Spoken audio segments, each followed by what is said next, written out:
Hi, I'm Billy, and this is Knox Machining. Welcome to the shop.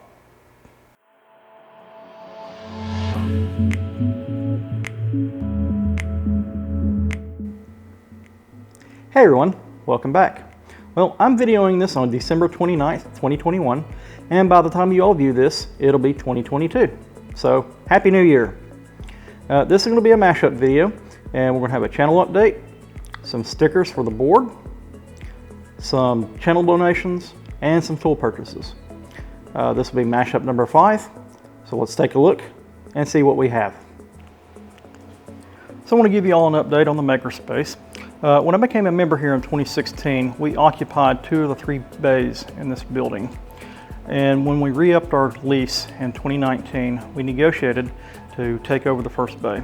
So let me flip you all around and show you what we're doing. Okay, so this is bay 1.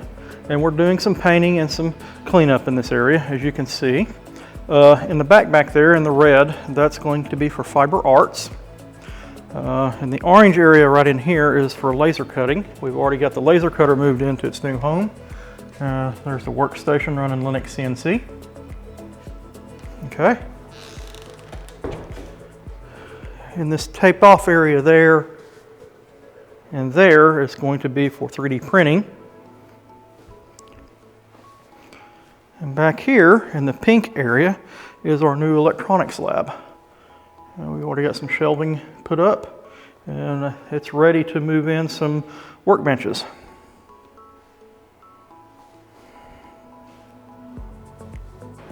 Okay, so now we're in bay 2, and over here we have the existing 3D printing and electronic zones, and like I said previously, those zones are moving. And that will allow this green zone here, which is arts and crafts, to expand over to the right. And to the back wall back here, we have what we're calling Fabric Arts, which is being renamed Fiber Arts. And that area there is going to be turned into some storage area so that woodworking can move a little bit. All right, let's take a look. So as you can see, there's some shelf units on the right here and some stuff here. That's all storage. We're going to consolidate that down and move that into that area to make room so that woodworking can move down. And as woodworking moves down, that's going to allow machining and the metalworking zones to move this faux wall. And that faux wall will end up coming up to this beam right here. And in the machining area here, that's going to allow me to do a couple things. Number one is I'm going to push this lathe back by about 2 or 3 feet. And with this wall out of the way, it'll be walk behind. I'm going to add some additional workbenches on the new wall that will be for jewelry and locksmithing. And I'm going to affectionately call that the fine machining area. The new longer wall here will include some extra stuff like a parts washer and various other stuff. And where this little mini mill is sitting is where the Bridgeport clone is going to go. So we'll have 2 knee style Bridgeport style milling machines that will be available to use. It will be very helpful when doing classes and or we need to do a setup that's going to be extended. So this is a pretty exciting update for the channel and for the makerspace here, and I'm looking forward to us progressing and getting this move accomplished. So next up we have some channel stickers, and the first one here is from Keith Rucker with VintageMachinery.org. I had invited Keith to stop by next time he came through town. And a couple months back, he was on his way through from Kentucky, sent me a text, and came by and did a tour here at the shop. He videoed it, and I'll link to it in the description below. Be sure to check it out. All right, next up, we have some stickers here from Harold with Amateur Redneck Workshop. It looks like he's doing a rebrand here and shortening it to ARW. Harold also puts on the Sunday talks that I participate in. It's a live stream. So if you've not checked that out, please do so. All right. Next up, we have a sticker here from Paul with Haxby Shed. Paul's done a real interesting project here where he took a lathe chuck and mounted it on the tailstock. That was a pretty cool project. If you hadn't seen that, check that out. Next up, we have some stickers and some, looks like some channel swag from Tom Knopp with Hilltop Machine Works. Okay, sent me a sticker, a Sterrett decimal equivalent chart, a American flag, and looks like a beer koozie. That's pretty cool. Thanks, Tom. All right, next up is sticker here from Greg Kopp, and he is My Little Mule. He's a relatively new YouTuber. If you hadn't checked him out, please do so. Looks like he's into doing some off-roading and some machining. And last but not least is DJ with Foxberg's Fabbercobblin. And I've been after him to do some channel stickers for some time now, and he's finally gotten around to getting them printed and sent out to everyone. So be sure to subscribe to his channel as well. Here we are at the sticker board. Once again, we have Keith Rucker with VintageMachinery.org, Paul with Haxby Shed, Greg Kopp with My Little Mule, Tom Knopp with Hilltop Machine Works, and his buddy DJ with Foxberg's Fabbercobblin. Again, that's a mouthful, guys. Anyway, that's the new stickers on the sticker board. If you all have any stickers you want to send me, send them my way. They'll make their way on the board. So next up, we have some channel donations.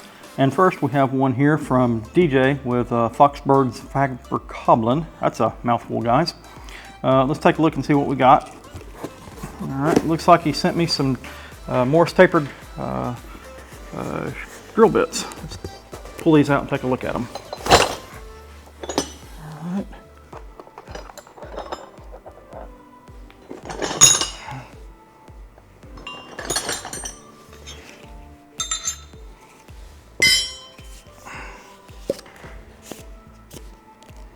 It's a brand new one right there. I'll put that one back in there.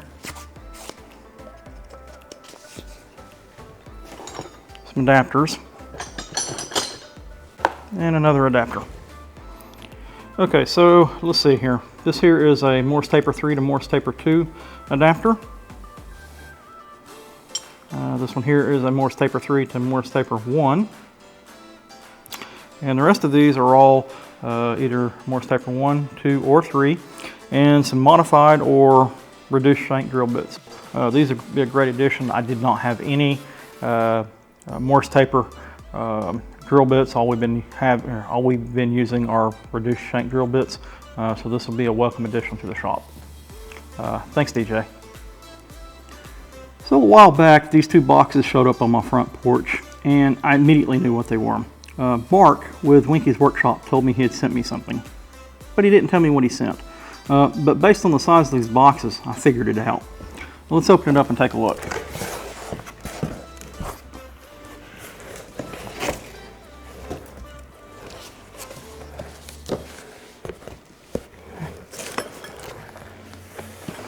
Okay, so what you're all looking at here is a kit for one of his Wimshurst machines. This is the base and the collectors. I'll pull it out of the box here and show you all.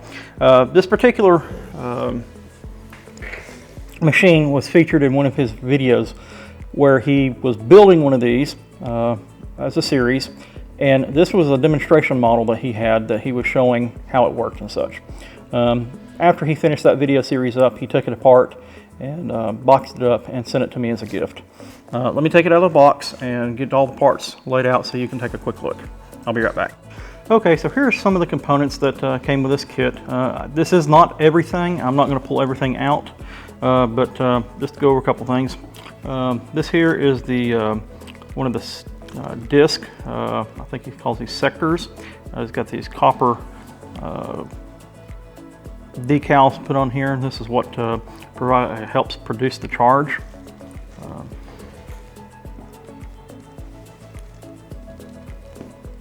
Okay. The base and the rest of these components, I don't know what they're called, I done forgot. He did supply some detailed instructions. The other thing is this one originally was made with these flat uprights right here, but he was working on another machine that had the uprights made from spindles that he had turned on the CNC lathe. If you all remember, I helped him by building the control unit for that. So I asked him if he wouldn't mind sending me a modified spindles that would work for this. So a couple weeks later, he turned some of them up for me so that I can install these. So now I have an option of using these spindles here or using the traditional flat uprights that he's designed. So at some point I'll get this put together, hopefully sooner than later. I've had it for quite a while, just not had a lot of time. So I will get it put together, I promise, Mark. So next up, tool purchases. And the first ones I want to show you are these pin gauges. Now, this isn't the first set that I purchased. I picked up an M1 and M2 set off of Amazon a while back and was specifically looking for matching cases. I plan on having the woodworking guys build a cabinet to put these in. But when I got them, the cases didn't match. What's worse, one of the sets had the lettering inside the case was all the same color as the background, and you couldn't read them very well. So I sent them back. And I've done some digging, and I found this company called All Industrial, linked to the description below, that had this M0 through M4 set for about $115 more. So I'm picking up 3 additional sets for not much more money. So I do my due diligence. I call them and I say, hey, I'm looking at this set. Your picture has them, looks like that they're all matching. I said, do they indeed all match? Because I knew that there was some issues with supply chain and whatnot. They said they went out and they looked and they said, yeah, they do match. I said, great, and I purchased them. I hear you all yelling, these don't match. You're right, they don't. This is what I got when I received my order. I sent them an email and said, hey, what's going on here? You know, I did my due diligence. I checked with you guys. I said they matched. And what's worse is, once again, this set here has the same color.